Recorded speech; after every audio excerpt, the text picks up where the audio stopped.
आज आपण शासन, शासन व्यवहार आणि सुशासन या विषयाची चर्चा करणार आहोत.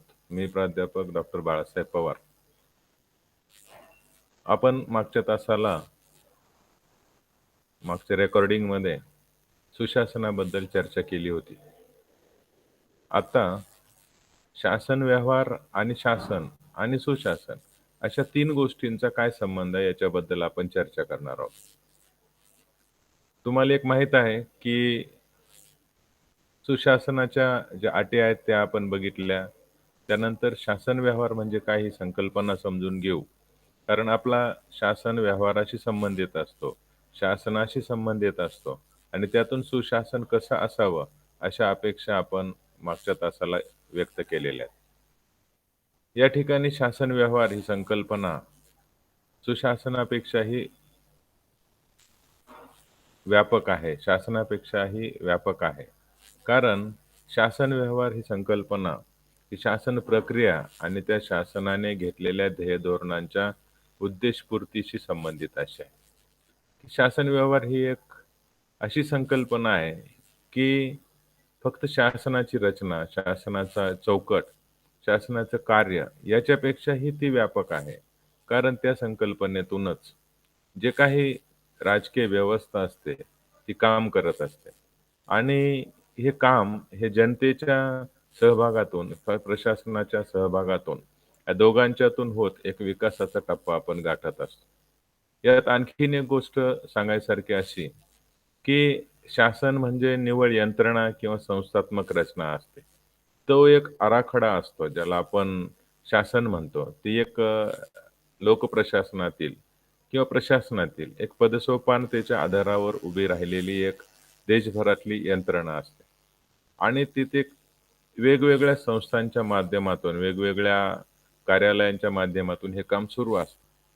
परंतु ही संकल्पना ही तेवढ्यापुरतीच मर्यादित राहते. परंतु शासन व्यवहार जो असतो, तो मात्र यापेक्षा कितीतरी व्यापक असतो. सरकारने घेतलेले निर्णय, आखलेली ध्येयधोरणं, स्वीकारलेली कार्यप्रणाली याची अंमलबजावणी करण्याची भूमिका ही शासन यंत्रणेला घ्यावी लागते. आणि मग हे शासन जे काम करतं, ते शासनाचं जे काम आहे, त्या कामाच्या संदर्भातून जो व्यवहार होतो, की जो व्यवहार एक शासन यंत्रणा, शासन संस्था आणि समाजातील लोक यांच्यामध्ये झालेला असतो. आणि त्यामध्ये त्या विकासाच्या योजनांच्या बद्दल नियोजन केलेलं असतं. कारण शासनाने जेव्हा एखाद्या निर्णय घेतलेला असतो, त्यावेळेस त्याची अंमलबजावणी करण्याचं काम हे शासनाचं असतं, ते यंत्रणेचं असतं. आणि त्या ज्या योजना असतात, त्या जनतेसाठी राबवलेल्या असतात. त्यामुळे जनता आणि शासन जर एकत्र आलं आणि त्यांनी जर व्यवस्थित काम केलं, तरच त्या योजना यशस्वी होऊ शकतात. जर दुसरीकडे बघितलं, तर शासन व्यवहारामध्ये एक परस्पर सहभाग असतो. जनतेचा आणि प्रशासनाचा सहभाग असतो. त्यांच्यामध्ये एकमेकाचं सहकार्य असतं आणि ती एक प्रक्रिया असते, की ज्या प्रक्रियेतून आपल्याला एक निश्चित अशा विकासाच्या टप्प्याकडे जायचं असतं, की ज्याच्यातून एक धोरण निश्चित केलेलं असतं. त्याची अंमलबजावणी करण्याचा प्रयत्न किंवा त्या अंमलबजावणीतून त्या धोरणाचं ध्येय साध्य करण्याचा प्रयत्न केलेला असतो. तसं पाहिलं तर सुशासन म्हणजे एक केवळ कार्यक्षम करण्यापुरतं मर्यादित प्रशासन म्हणता येणार नाही. कारण आपण मागच्या लेक्चरमध्ये बघितलं, की सुशासन ही प्रक्रिया अत्यंत पारदर्शक, लोकसहभागातून आकाराला येणारी, प्रतिसादात्मक आणि उत्तरदायित्वाच्या भावनेतून असलेलं शासन असे आहे. आणि सुशासनाला लोकशाहीच्या संस्थात्मक चौकटीच्या पलीकडे जाऊन अनेकदा अनेक विषयावर काम करावं लागतं. परंतु हा जो शासन व्यवहार असतो, हा व्यवहार मात्र जनतेशी संबंधित असावा लागतो. जनतेच्या सकारात्मक प्रतिसादावर त्याचं यश अवलंबून असतं. इथे एक गोष्ट मी पुन्हा सांगेल, की जो काही सुशासनाचा व्यवहार असतो, त्यामध्ये कायदेमंडळ असतं. कायद्यापुढील सर्वांना समानता असते किंवा सर्वांसाठी समान कायदे असतात. प्रशासन हे अत्यंत कार्यक्षमपणे, निष्पक्षपणे, कुणाचीही बाजू न घेता सर्वांना न्याय देण्याच्या भूमिकेतून काम करत असतं. त्याचबरोबर न्याय देण्याची प्रक्रिया सुद्धा या सुशासनाच्या एका अंगाने होत असते. आणि ही प्रक्रिया सुद्धा जलद होणं आवश्यक असतं, तर लोकांचा त्या न्यायव्यवस्थेवर विश्वास बसतो. जर ही न्यायाची प्रक्रिया खूप दीर्घकाळ लांबली, तर तो न्याय हा न्याय राहत नाही. त्याचा काही उपयोग होत नाही. योग्य वेळी योग्य माणसाला न्याय देण्यात आजही भारतीय न्याय व्यवस्था कमी पडलेली आहे. असं उदाहरण आपल्याला अनेकदा दिसून येतं. त्यामध्ये आणखीन एक गोष्टीची चर्चा आपण करता येईल, की सुशासनामध्ये पारदर्शकता असते. सार्वजनिक क्षेत्रामध्ये काम करताना पारदर्शकता असते. मानवी हक्कांच्या संरक्षणाबद्दल सुशासन काम करत असतं आणि हे सगळं करत असताना शासन व्यवस्थेला, सरकारी अधिकाऱ्यांना आणि स्थानिकांना अत्यंत उत्तरदायित्वाच्या भावनेतून समर्पितपणे काम करणं अपेक्षित असतं. परंतु असं होताना दिसत नाही. कारण आपल्याकडं प्रशासनामध्ये, शासन व्यवहारामध्ये भ्रष्टाचार, व्यक्तिसापेक्षता या अनेक दुर्गुण, राजकीय हस्तक्षेप आणि समाजात असणाऱ्या वेगवेगळ्या घटनांचे पडसाद उमटून त्यामध्ये होणाऱ्या चुकीच्या गोष्टी या खूप मोठ्या प्रमाणात झालेल्या दिसतात, की जेणेकरून ज्या पद्धतीचं सुशासन आम्हाला अपेक्षित होतं, आमच्या संविधानाला अपेक्षित आहे, तसं आम्ही अजूनही प्रत्यक्षात उतरू शकलेलो नाही. अद्यापही आम्ही साधनसामुग्रीचं किंवा उत्पादनाच्या साधनांचं विकेंद्रीकरण करू शकलेलो नाही आणि त्या संदर्भात निर्णय पण घेऊ शकलेलो नाही आणि जर आम्ही निर्णयच घेऊ शकलेलो नसेल, तर त्यानंतरचे निर्णय प्रक्रिया हा खूप नंतरचा भाग राहतो. भारतीय शासन व्यवहाराचा जर विचार केला तर तुमच्या असं लक्षात येईल, की या देशातली जनता फक्त जिवंत ठेवणे यासाठी धोरणं आखली जातात. तिच्या जीवनामध्ये आनंद निर्माण व्हावा, तिचं जीवन सुखी संपन्न व्हावं, तिने प्रगतीचे अनेक शिखरं सर करावीत, अशा प्रकारची व्यवस्था आम्ही निर्माण करण्यास अद्याप तरी यशस्वी ठरलेलो नाही. कारण आमच्याकडे तशी धोरणंच ठरवली गेली नाहीत. जी धोरणं ठरवली जातात त्यामध्ये राजकारणाचा प्रभाव जास्त असतो. अलीकडच्या काळात दुर्दैवाने जातीसाठी योजना, धर्मासाठी योजना, प्रदेशासाठी योजना, भाषांसाठी योजना त्यामुळं आमच्या सरकारमध्ये किंवा शासन व्यवहारामध्ये सर्वसमावेशकता असा प्रकारच राहिलेला दिसून येत नाही. त्यामुळं आम्ही आज 70 वर्षानंतरही सुशासन निर्माण करू शकलेलो नाहीत. हे कटू सत्य आम्हाला स्वीकारावं लागलं. ज्यावेळेस शासन व्यवहार हा सुशासनात परावर्तित होईल, त्यावेळेस खऱ्या अर्थानं आम्ही ही व्यवस्था यशस्वी केली असं आम्हाला म्हणता येईल. कारण सुशासनात स्मार्ट नावाचा एक शब्द वापरलेला आहे. त्याच्या इंग्रजी शब्दांची आद्याक्षरं घेऊन तो स्मार्ट असा शब्द वापरलेला आहे. त्याचं विश्लेषण मी तुम्हाला कारण तुम्हाला तो स्क्रीनवर दिसतोय, की सिंपल म्हणजे प्रशासन हे सोप्या पद्धतीने काम करणारं असावं. आपल्याकडे जर बघितलं, तर प्रशासन हे सोप्या पद्धतीने काम करताना दिसत नाही. तर कायद्याची अडचणी, प्रचंड प्रमाणात कागदांची मागणी, पुराव्यांची मागणी म्हणजे एक तुम्हाला गंमत वाटेल, की मी भारतीय आहे हे सुद्धा आम्हाला सिद्ध करावं लागतं. मी महाराष्ट्राचा रहिवासी आहे हे सुद्धा सिद्ध करावं लागतं. त्यासाठी जी यंत्रणा असते ती अत्यंत तकलादू आहे. परंतु प्रत्येक माणसाला ती कागदपत्र गोळा करावी लागतात आणि त्या कागदपत्रातूनच त्याला तो भारतीय असल्याचा, भारताचा अधिवासी असल्याचा, नागरिक असल्याचा पुरावा तयार करावा लागतो.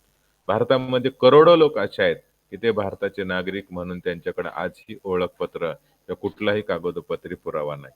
ह्या ज्या अडचणी आहेत, ह्या निर्माण केलेल्या असतात शासन व्यवस्थेने, शासनाने आणि त्यासाठी ते प्रत्येक वेळी कागद मागत असतो. ही गोष्ट सुशासनासाठी चांगली नसते. तर सुशासन हे सोपं असावं लागतं. आपल्याकडे अनेक प्रयोग होतात. एक खिडकी योजना, सेतू, ऑनलाईन वगैरे. परंतु त्यामध्ये सगळ्या त्याच गोष्टी असतात, की ज्या माणसाला अडवण्याच्या प्रक्रियेसाठी तयार केलेल्या असतात. त्यामुळे आपल्याकडचं सुशासन हे सोपं नाही. ते सोपं करण्याचा प्रयत्न हा प्रशासनाने केला पाहिजे. दुसरी गोष्ट त्यांनी सांगितली, की सुशासन निर्माण करण्यासाठी नैतिकता असणं खूप गरजेची गोष्ट आहे. आपण जर बघितलं, तर नैतिकता ही गोष्ट आता फक्त चर्चेचा, भाषणाचा विषय राहिलेला आहे. नैतिकतेवर भाषणं करणारी राजकीय क्षेत्रातली माणसं असतील. एवढंच काय तर धार्मिक क्षेत्रात धर्मगुरू म्हणून काम करणारी माणसं असतील. ही माणसं सुद्धा नैतिकतेने जगताना, वागताना आम्हाला दिसत नाहीत. तर एक प्रशासनामध्ये असणारी माणसं जे एक सरकारी नोकर आहेत, पगारदार नोकर आहेत, अशा लोकांकडून किमान पक्षी एक नैतिकता आम्ही बाळगू शकतो, की मी करत असलेल्या कामाचा मोबदला मिळतो, मला पगार मिळतो. त्यावर माझं कुटुंब आणि माझे मुलं बाळ सुखासमाधानाने चैनीचं आयुष्य जगतात. त्यामुळे मी या खुर्चीवर बसल्यानंतर माझ्यासमोर येणाऱ्या कोणत्याही नागरिकाचं काम मी तत्परतेने, कार्यक्षमतेने आणि त्याला कमीत कमी त्रास देता आणि कसलाही भ्रष्टाचार, कसली अपेक्षा न ठेवता केली पाहिजे. एवढी नैतिकता ज्या व्यक्तीमध्ये किंवा अधिकारामध्ये येईल, तर ही संपूर्ण प्रशासनामध्ये ही भावना निर्माण होईल. त्यावेळेस आपण त्याला सुशासन म्हणू शकतो. आणि म्हणजे पण अलीकडे आपला जो शासन व्यवहार आहे, जो गव्हर्नमेंट आहे, गव्हर्नन्स आहे, जे शासन आहे, ते अशा प्रकारे काम करताना दिसत नाही. अलीकडे जो नोकरदार खुर्चीवर बसलेला आहे, तो मालक होऊन बसलेला आहे. आणि त्याच्यापुढे येणारा, त्याचाच पगार देणारा जो नागरिक आहे, त्या नागरिकाला तो ज्या पद्धतीने वागणूक देतो, ते अत्यंत भयानक अशा स्वरूपाचं चित्र आपल्याकडे तयार होतं. की जुने राजे गेले आणि नवीन राजे आले, अशा प्रकारची ही परिस्थिती आता निर्माण झालेली आहे. त्यामुळं नैतिकता ही गोष्ट अत्यंत महत्त्वाची आहे आणि दुर्दैवानं भारतीय प्रशासनामध्ये अशा प्रकारचं नैतिक वर्तन अधिकाऱ्यांमध्ये फार कमी प्रमाणात, अगदी मोजके बोटावर मोजण्याइतकी लोकं आपल्यासमोर दिसतात. त्यांचंही वागणं हे आपल्यासमोर आहे, ते वास्तव आहे का नाही अशी शंका येण्या इतपत परिस्थिती निर्माण झालेली. दुसरी गोष्ट आहे की अकाउंटेबिलिटीची, की उत्तरदायित्वाची भावना प्रशासनामध्ये किती प्रमाणात आहे, शासनामध्ये किती प्रमाणात आहे आणि ती शासन व्यवहारातून किती प्रमाणात दिसून येते ठळकपणे, ही खूप महत्त्वाची गोष्ट आहे. अलीकडे प्रत्येक माणूस आपलं काम दुसऱ्यावर ढकलायचा प्रयत्न करतो. प्रशासनातला प्रत्येक अधिकारी कागदपत्राचे घोडे नाचवताना दिसतो आणि सामान्य माणसाला त्याच्या दुःखापासून, अडचणीपासून सुटका होण्यापासून प्रत्येक गोष्ट किती लांबवता येईल अशा प्रकारचं वातावरण दिसतं. म्हणजे नेमकं मी कशाला उत्तरदायी आहे आणि माझ्यामध्ये ती उत्तरदायित्वाची भावनाच नाही, की मी जनतेच्या सेवेसाठी इथं बसलेलो आहे आणि ही जी योजना आहे, हे जे काम आहे, माझ्यावर सोपवलेली जबाबदारी, त्याला मीच उत्तरदायी आहे. अशा प्रकारची भावना निर्माण न होता ही लोकं फक्त कागदांचा खेळ करताना दिसतात आणि सामान्य माणसाच्या प्रश्नापासून दूर स्वतःला अलिप्त करताना दिसतात. अलीकडच्या काळात तर न्यायालयाने दिलेले निवाडे सुद्धा अधिकारी आणि प्रशासन मानायला तयार होत नाही. तर त्याच्यावर सुद्धा काम करताना दिसत नाही. इतकी मग्रुरी किंवा मुजोरी प्रशासनामध्ये दिसते. त्यामुळे अकाउंटेबिलिटी हा फक्त शब्द व्यवहारात चर्चेचा राहिलेला आहे. त्याला उत्तरदायी कोणी नाही. एक काळ रेल्वे मंत्री असणाऱ्या लालबहादूर शास्त्रींनी राजीनामा दिला. एका मिनिटात राजीनामा दिला. कारण मी रेल्वे मंत्री आहे आणि माझ्या काळात रेल्वेचा अपघात झाला. आणि काही लोकांचा मृत्यू झाला. अशी जी भावना असते, ही जबाबदारीची भावना असते, ती भावना आता नैतिक अशा माणसाकडे असू शकते, की ज्याची अतिशय उच्च अशी नैतिकता आहे. आता अशा प्रकारचा कुठलाही राजकीय नेता तुम्हाला सापडणार नाही आणि प्रशासनात अधिकारी सुद्धा सापडणार नाही. त्यामुळं भारताच्या सुशासनामध्ये उत्तरदायित्वाची संकल्पना रुजवणं हे अत्यंत महत्त्वाचं आहे आणि ती तेव्हाच रुजेल, जेव्हा भारतीय नागरिक जागरूक होईल आणि सांगेल, की ही तुझी जबाबदारी, तुझं उत्तरदायित्व आहे, तुला हे काम करावं लागेल. असं जेव्हा आपण भावना करू, तेव्हा बोलू, त्यावेळेसच ही गोष्ट होऊ शकते. तिसरी गोष्ट प्रतिसादाची आहे, की प्रशासन जनतेला कसा प्रतिसाद देतं. आता तर प्रशासन जनतेला किती प्रतिसाद देतं यापेक्षाही ते राज्य संस्थेत बसणाऱ्या सत्ताधारी राजकीय पक्षाच्या नेत्यांना, सत्तेतल्या नेत्यांना किती प्रतिसाद देतं, हाच प्रश्न निर्माण झालेला आहे. कारण दिल्लीहून येणारी योजना ही ज्या प्रतिसादानं राबवली गेली पाहिजे, सामान्य माणसापर्यंत पोहोचवली गेली पाहिजे, ती तिथपर्यंत पोहोचतच नाही. दुर्दैवानं एकदा भारताचे पंतप्रधान ज्यांनी तुम्हाला आम्हाला कॉम्प्युटरच्या जगामध्ये आणून सोडलं, तर राजीव गांधींनी म्हटलं होतं, की दिल्लीत ₹1 मंजूर झाला, तर तो सामान्य माणसापर्यंत शेवटच्या स्तरापर्यंत जाताना फक्त त्याचे 15 पैसे पोहोचतात. अशा प्रकारचा प्रतिसाद जर या देशाची प्रशासन यंत्रणा देत असेल, तर आम्ही कसा काय विकास करू शकू? अशी खंत त्या काळात आपल्या देशाच्या पंतप्रधानांनी व्यक्त केली होती. यावरून तुम्हाला हे वास्तव तुमच्या डोळ्यासमोर येईल, की हे किती भयानक स्वरूपाचं आहे. दुसरी गोष्ट जी पारदर्शकता आहे व्यवहारामध्ये, शासन व्यवहारामध्ये पारदर्शकता असणं गरजेचं आहे. गोपनीयतेचा कायदा हा पूर्वी अंमलात होता इंग्रजांच्या काळात. तो बराच काळ भारतामध्ये अगदी 2005 पर्यंत चालू राहिला. तोपर्यंत प्रशासनाने कोणत्याही प्रकारे जनतेला आपली कागदपत्र मिळू दिली नाही. त्यामुळे आता अनेक प्रश्न निर्माण झालेले दिसतात. तर अनेक घोटाळे सुद्धा आता माहितीच्या अधिकारात बाहेर येताना दिसतात. त्यामुळे ट्रान्सपरन्सी हा फार महत्त्वाचा मुद्दा आहे आणि त्या ट्रान्सपरन्सीमुळं आपण व्यवहार केला पाहिजे आणि त्या पद्धतीचं काम केलं पाहिजे असं मला वाटतं. दुसरी गोष्ट की ही सगळी प्रक्रिया आजच्या काळात अतिशय गुंतागुंतीची झालेली आहे. शासन व्यवस्थेसमोर इतके प्रश्न आहेत, की त्या शासनाला ते सोडवण्याची उसंत मिळू शकत नाही आणि त्यात दुर्दैवानं अतिशय ढिम्म असं प्रशासन व्यवस्था. आज जर कामच करायचं नसेल, कामं तशीच ठेवायची असतील, तरी दररोज येणारा जो कामांचा ताण आहे, दररोज येणारे प्रश्न आहेत, दररोज आपटणारे आंदोलनं आहेत, मोर्चे आहेत, यापुढे हे कार्यक्षम शासन टिकू शकणार नाही. ते समाजाचे प्रश्न फक्त लांबवत राहील, ते प्रलंबित ठेवत राहील किंवा अनिर्णित ठेवत राहील. तुम्ही जर कधी सर्च केलं, तर लाखो, कोट्यांनी खटले देशाच्या न्यायालयामध्ये पडून आहेत. ते चित्रपटातला तारीख पे तारीख नावाचा एक डायलॉग तुम्हाला माहीत असेल. तशा पद्धतीने हे चाललेलं असतं. अनेक प्रश्न, गंभीर प्रश्न, अनेक काळ असेच लोंबकळत ठेवले जातात, प्रलंबित ठेवले जातात आणि समस्याचा निपटारा केला जात नाही. ही जी जबाबदारी आहे, त्यामध्ये एक गोष्ट अशी आहे, की ती फक्त प्रशासनाची जबाबदारी नाही, तर प्रशासनाला कार्यक्षम करण्याची जबाबदारी राज्यसंस्थेची, राजकीय व्यवस्थेची, नेतृत्वाची, सत्ताधाऱ्यांची, त्याचबरोबर जनतेची सुद्धा असली पाहिजे. एखादा प्रश्न निर्माण झाला आणि त्याच्यावर जर जनता आक्रमक झाली, त्यांनी आंदोलनं केली, मोर्चे केले, पाठपुरावा केला, ते काम करणं भागच पडतं. परंतु अलीकडं अशा प्रकारचं चित्र दिसतंय, की सामाजिक संघटनांनी कितीही प्रयत्न केले, कितीही पाठपुरावा केला, मग त्या संस्था औपचारिक असतील, अनौपचारिक असतील, परंतु त्यातून अशा प्रकारची कामं होताना दिसत नाहीत. खूप काही घडलं, खूप काही आक्रमक झालं, तर मात्र शासन व्यवस्थेला जाग येते आणि मग ते काम कार्यक्षमतेने पार पाडलं जातं. त्यातही अनेक अडचणी आणल्या जातात, परंतु ते पार पाडलं जातं. परंतु शासनाला जागं करण्याचं काम हे जनतेलाच करावं लागतं, ज्याचे ते प्रश्न आहेत. कारण ही जनता जी आहे, तीच खऱ्या अर्थाने या देशाचे मालक आहे, हेच आपण विसरलं नाही पाहिजे. त्यामुळे ह्या संघटना, संस्था, यंत्रणा यांच्यामार्फत चांगल्या पद्धतीने कामं करून घेण्याचं सुद्धा भारतीय माणसाने सवय लावली पाहिजे. कारण या संस्थाच शासनाला सामर्थ्यवान बनवत असतात, शासनाला कार्यक्षम घडवत असतात आणि या संस्थांच्या दबावामुळं तरी प्रशासन कोणत्या ना कोणत्या प्रकारे काम करताना दिसतं. म्हणजेच राज्यकारभार करताना हा फक्त शासनाची जबाबदारी नाही, तर जनतेची सुद्धा त्याच्यावर अंकुश ठेवण्याची जबाबदारी.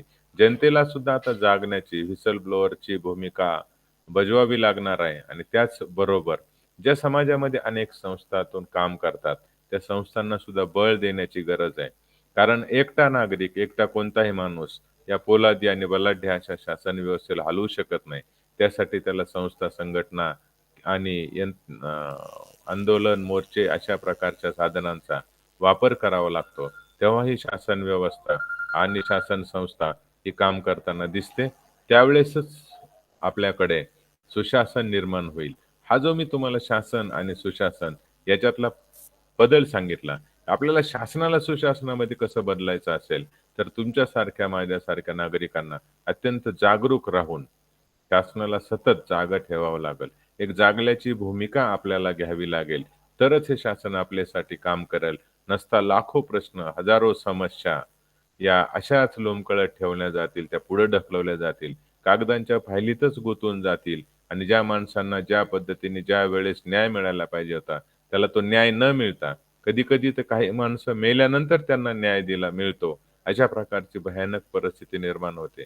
त्यामुळे भारतीय नागरिकाने आपल्या हक्क आणि अधिकाराची जाणीव ठेवून, आपल्या हक्क आणि अधिकाराबद्दल उत्तरदायित्व आपलंच आहे, ही भावना जोपर्यंत निर्माण होत नाही आणि त्यासाठी ते संघटित होत नाहीत, तोपर्यंत शासन जेवढ्या पाहिजे तेवढ्या कार्यक्षमतेने, पाहिजे तेवढ्या नैतिकतेने, पाहिजे तेवढ्या उत्तरदायित्वाच्या भावनेने आणि पाहिजे तेवढ्या पारदर्शकतेने काम करणार नाही. त्यामुळे तुम्हाला आम्हाला जागर राहून, आमच्या हक्काधिकारांचा वापर करून, आमच्यासाठी निर्माण केलेल्या संस्था आणि संघटनांचा वापर करून शासनाकडून काम करून घ्यावं लागेल आणि याला सुशासनामध्ये परावर्तित करावं लागेल. याची तुमच्यामध्ये जाणीव निर्माण व्हावी, म्हणून हा अभ्यासक्रम तुमच्यासाठी 2 क्रेडिटसाठी ठेवलेला आहे. आजची चर्चा या ठिकाणी थांबवतो आणि जो पुढचा एक मॉड्यूल आहे, तो पुढच्या तासामध्ये घेईल. या ठिकाणी आपण थांबूया.